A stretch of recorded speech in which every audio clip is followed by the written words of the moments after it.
Age 62 makes retirement feel real, but Social Security eligibility does not necessarily mean that the plan is ready. Do you have the income to bridge the income gap? Do you have a healthcare situation lined up? Are you prepared for an early market decline? These are all very important factors that determine whether your retirement plan is good enough and is ready for you to finally enter that next portion of life. So the first aspect is the income bridge. Now, what does that mean? The income bridge. You retire and you're like, oh great, I'm going to take Social Security, I'm good. But the first thing you need to analyze is, what were your expenses pre-retirement? And now that your job is going away, where is your income coming from? Is that just going to come from Social Security? Are you going to pull that from your portfolio? Do you have a pension? All of those three things are extremely important, because a lot of the times people assume, oh, my expenses were $8,000 a month before retirement, that's going to drop off significantly. What we found is that doesn't necessarily happen. Usually expenses stay relatively the same, but also you don't want to retire and take a significant dip to your quality of life.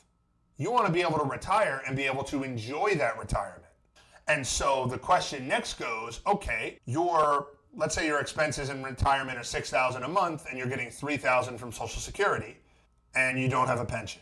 Where is that other money coming from? How do you know that the amount you have in your portfolio is going to be enough to generate that income for you?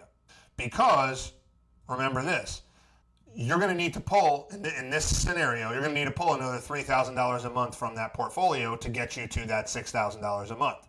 All right, is that portfolio going to be able to sustain itself if you're taking $36,000 a year from it? Now, most people would say, oh yeah, of course, 4%. Let's do a little bit of a thought experiment here. What happens if you're pulling that money, you're pulling that, let's say 4%, right? So you're pulling that $40,000 a year, we'll call it. And so that's going to be, let's say you need right off the bat, to even be able to achieve that, you need a $1 million portfolio where 4% equals $40,000 a year. It's going to equal $40,000 a year. Now, all right, let's say year one, you take that. You take that $40,000 over the course of the year. What is that actual base, that $1 million minus 40? So let's say at $960,000, what is that invested in? Is that just in cash? Because if so, all right, that was in cash. Maybe that was in money markets. So, all right, you got some of that returned back. It was $1 million. You took it out. You still got $1 million in the account. And then, so then you're like, oh no, I don't have it in money markets or cash. I have that in the stock market. Here's where the first real potential problem comes in. What if the stock market goes down 20% in your first year that you're pulling money out? Then it's going to have to go back up just to get you back to even. And so you see the kind of problem this can create. There is a solve for it, but it's important to understand exactly what you're doing and the potential downsides of that. The other aspect is the healthcare gap. I've met so many people who didn't retire, even though they had enough money to, because they said, I don't have a healthcare option. I get healthcare fully covered by my work. I'm just going to wait until I'm 65 and then I'm going to take Medicare. Now, am I sitting here saying that everybody should do that or even that anybody should do that? No, I'm not. But it's important to understand that there is a healthcare gap of about 3 years if you retire at 65. So for 3 years, you got to figure out how you're going to get healthcare. So that's another aspect that has to be talked about, that has to be discovered. You got to do the market research to determine what plans are there for you and how much those are going to cost, right? And so that's a major avenue that has to be researched. The other aspect is tax sequencing. Let's say you are retired at 62, we've worked it out, you've got enough money to comfortably live in retirement and make it all the way through retirement to age 100 or more. Which accounts do you pull from first? Let's say you've got a traditional IRA, you've got a Roth IRA, and you've got just an individual brokerage account. Which ones do you pull from first? Do you let the taxable accounts grow, or do you pull from the tax-free account? With someone who is single, the situation's tend to be a little bit more straightforward. That's not to say there's not complex planning involved. There can be. But let's say you have a married couple. One is 62, the other is 59. All right.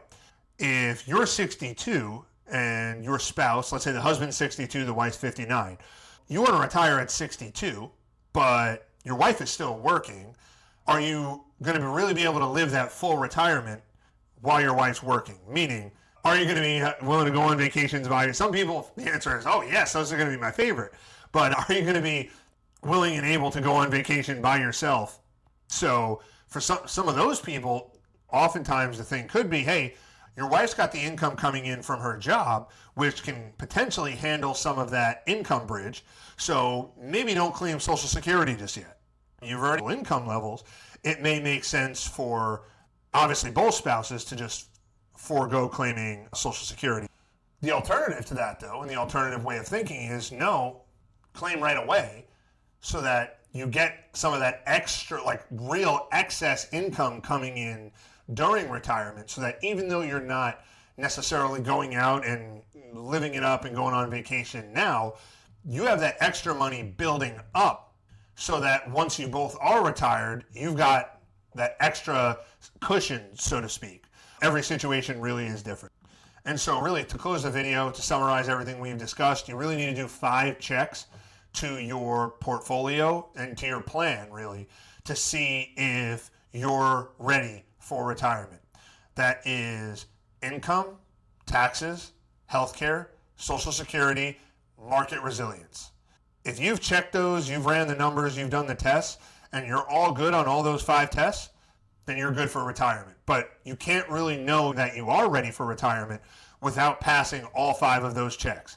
If you fail even one of those, you really need to sit down, talk with somebody, figure out what you need to do to clear that obstacle, so to speak. So that's going to be it for the video. If you like this video, make sure to like and subscribe.